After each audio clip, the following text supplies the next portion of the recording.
1863 সালের 12ই জানুয়ারি এই বাড়িতে জন্ম নিলেন বাংলার বীর সন্ন্যাসী স্বামী বিবেকানন্দ।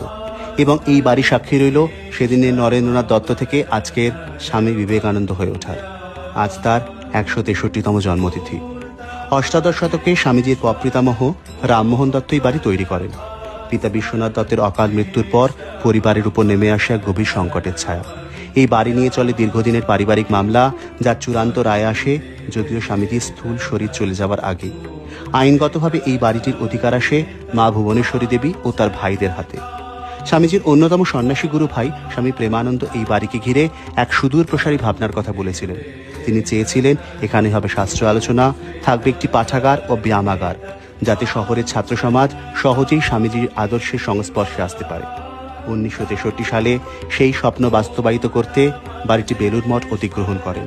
তারপর দীর্ঘ আইনি ও প্রযুক্তিগত প্রক্রিয়ার পর প্রত্নতত্ত্ব সর্বেক্ষণের সহায়তায় মূল স্থাপত্য অক্ষুণ্ণ রেখে বাড়িটি সংস্কার করা হয়। পুনরুদ্ধার হওয়া এই হেরিটেজ বিল্ডিংয়ে আজও সংরক্ষিত আছে স্বামীজির জন্মকক্ষ, ধ্যান কক্ষ, ঠাকুর দালান ও নানা স্মৃতি বিজড়িত নিদর্শন।